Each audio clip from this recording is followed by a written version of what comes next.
July 16. Tama ba? Wait lang.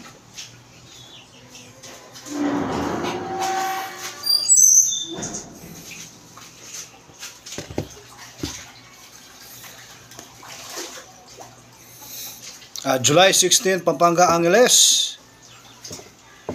Pampanga 26-4. Angeles 11-7.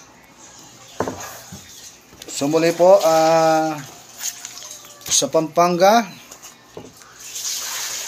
wala po tayo nakuha.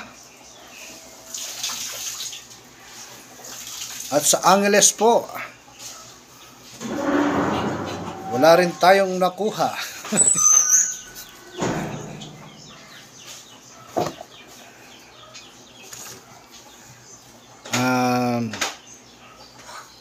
So dahil hapon po ngayon, ang highly recommended po natin ay numero 29.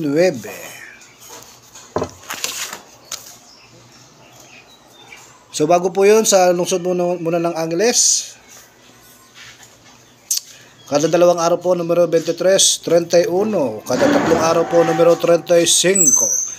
Ang ika-apat na araw po 30 at 5. Kada limang araw po 15, 2, 25, 21. At ang mga napili po natin dyan sa weekly 15, 13 at 5. So ang highly recommended po natin ngayon ay 15, 13, 5 dyan po sa lungsod ng Angeles.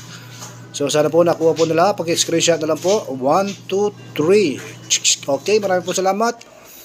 Diyan po sa lungsod ng Angeles, sana po sa panghapon tayo po ay swertihin. So muli po ang mga nasabing numero ay haka-haka lang at kuro-kuro. Wala pong kasiguraduhan na ito po ilalabas pagkat ang mga sinasabing numero ay hango po sa legaho.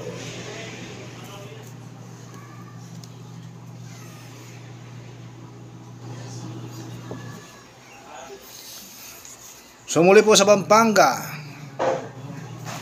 July 16 panghapon, adjor.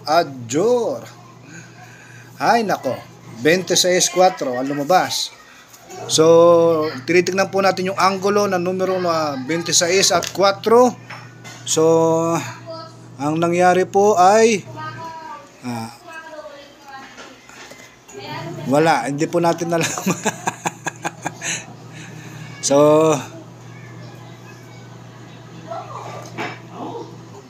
yes po, so kung titignan po natin sa history, wala din. Wala po tayong mahagilap.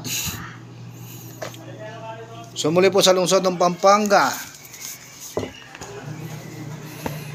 kada dalawang araw po numero 32, 20 at 8. Pili na lang po kayo. Kada tatlong araw po numero 20, 38. Kada apat na araw po 37, 19. Kada limang araw po numero 29. At yung weekly po natin ay 32, 12. So muli po mga napili po natin dyan ay ang numero 38, 32, 20, 30, 19, diskarte 7 at 29. So muli po sa lungsod ng Pampanga, sana po ay swertihin po tayo at makuha natin yung jackpot. So kung ako po ang inyong tatanungin, kung susumadihin po natin ang numero 4 ngayon, ang kalalabasan po niyan ay 22. So si 22 po ba ay kasama? Kahalili po ba si 22? So titignan po natin base po sa kanyang history. Yes po.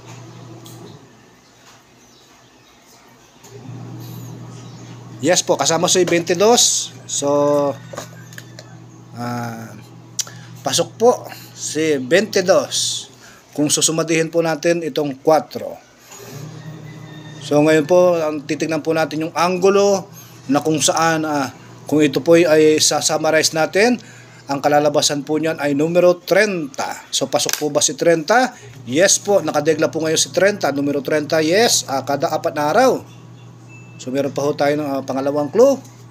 So kung susumadihin naman po natin itong 26, ang sumada po ng 26 ay 8. So meron na po tayong pangatlong clue. Pasok po ba si 8? Yes po, pasok po si 8, numero kada dalawang araw po lumalabas si numero 8. So kayo na lang po ang pipili. So lumabas po 26.4. Tinignan po talaga natin yung angulo. Ang sumada nito ay 10 eh. So in-expect po natin 10, hindi po niya binigay. Ang sumada nito ay 7, so hindi po niya binigay. Ang binigay po niya ay 26. So ngayon pong hapon, ako po ang yung tatanungin. Pinapriority po natin yung mga weekly na numero 32. Pagdating sa hapon, so kung kayo naman po ay gusto nyo ang discarding sumada, ang sumada po ng 4 ay 22 at ang sumada po nito ay 8. So mga numerong yan ay mga pasok. 8-22, pwede rin po. 30, yes po, pasok po yan. 26 tsaka 4, 30 po, pasok po yan. Nakadegla po ngayon. So sana po nagkaroon po kayo ng ideya pagdating po sa panghapon. So maraming po salamat sa panonood. Pampanga Angeles. May mga ano pa ho ba? So titingnan pa ho natin ang mga anggulo. So yun na yun siguro marahil. So sana po ngayon pong hapon ay makuha po natin yung jackpot. Pampanga Angeles, July 16 panghapon edition. Adjor. So maraming po salamat sa panonood.